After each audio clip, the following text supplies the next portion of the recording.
Hi guys, කොහමද?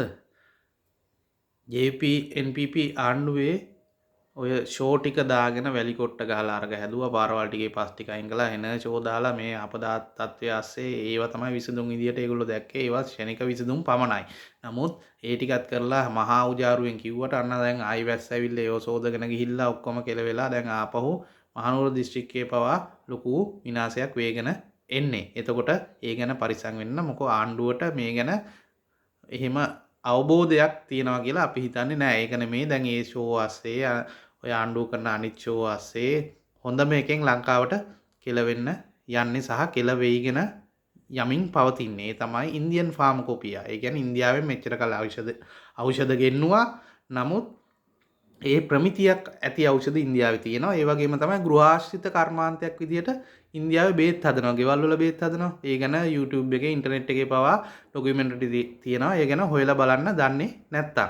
ඉතින් දැන් කොහොම හරි ඉන්දියාවත් එක්කලා ගහපු ගිවිසුම් කාටවත් එලි කලේ නැහැනේ. ගිවිසුම් හතක් ගැහුවානේ. දැන් එකක මොනවද අන්තර්ගතය කියලා ටික ටික අපිට පැහැදිලි වෙනවා. ඒකට හොඳම උදාහරණය තමයි ගිය දවස්වල රෝහලක දෙන්නෙක් නැති වුණා මේ ඖෂධ නියාමන අධිකාරියේ සභාපතිවරයා පවා මේ ගැන ප්‍රකාශයක් කළා මේ ඖෂධ විසවීමෙන්. ඒ ගැන චෙක් කරනකොට ඒ පාචනයටයි වමනයටයි දෙන ඉන්ජෙක්ෂන් එකක් එන්නතක් ඒ එන්නතේ විස බීජයක් තිබිලා හම්බුණා චෙක් කරද්දී.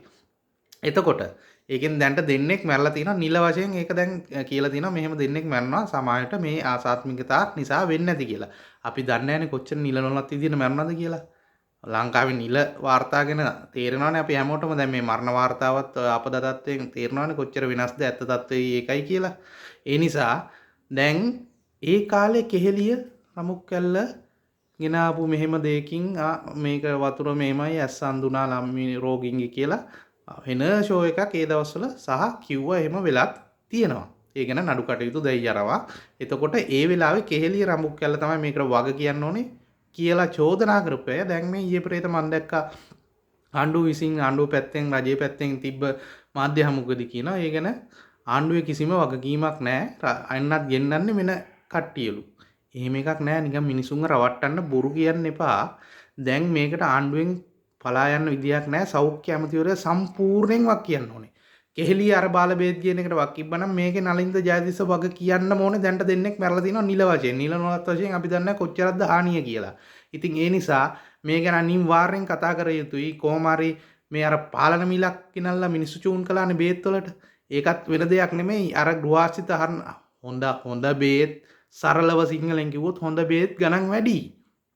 ගෙන්නනකොට රජයකට සහ එළිය විකුණන්න තිබ්බත් හොඳ බේත් ගණන් වැඩි. දැන් මේ පාලන මිලක් ගහලා අඩු බේත් වලට අඩු මාකට් එකට බේත් දෙන්න හදන තැනේ මොකද්ද රහස?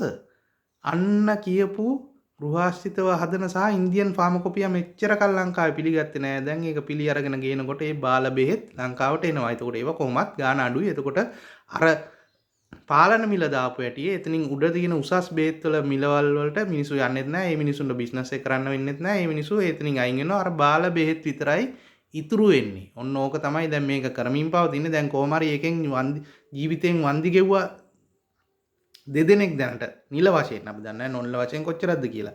ඉතින් මේ ගැන අනිවාර්යෙන් හොයන්න ඕනේ. මේ වගේ දේවල් කරපු මිනිස්සුන්ට සහ නලින්ද ජයතිස් ඔක්කොම පම්පෝරි ගන්නවා අනිත් ඒ ඔක්කොම කරනවා. නමුත් තමන්ගේ සෞඛ්‍ය අමාත්‍යාංශ වගකීම් ටික හරියට කරන්නේ නැහැ. බේත් ටිකයි ගේන බේතුත් බාලයි. උඹලා යකෝ මෙහෙමද ආණ්ඩු කරන්නේ?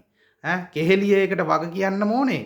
මේකේ නලින්ද ජයතිස්ස අලින් යාසින් ඔය ඉන්න ආනන්ද තව කෙනෙක් ඉන්නවා ඔය කට්ටියගේ බැංකු ගිණුම් පවා ගෑවිච්ච අයගේ බැංකු ගිණුම් පවා චෙක් කරන්න ඕනේ 2024න් පස්සේ මේගොල්ලෝ කොහොමද හම්බ කරලා තින්නේ මොනවද මේගොල්ලන්ට ආපු බෙනිෆිට් මේ වගේ දේවල් කරන්න කියලා අනිවාර්යෙන් මේක කරන්න ඕනේ ඒ කියන්නේ අපිට සැකයක් තියෙනවා මේ වගේ දේවල් වෙන්න බෑ නලින්ද ජයතිස්වා මිනිමරුවෙක් දැන් මේ වගේ කියලා අපිට චෝදනා කරන්න පුළුවන් කෙහෙලියට එහෙම කිව්වා නම් ඇයි අනිල් ජාසිං හිටිය විතරක් නෙමෙයි නලින්ද ජයතිස්සටයි එහෙම කියන්න බැරි ඒ නිසා මේ ආණ්ඩුව මේ වක්කීමෙන් පැනලා යන්න බෑ.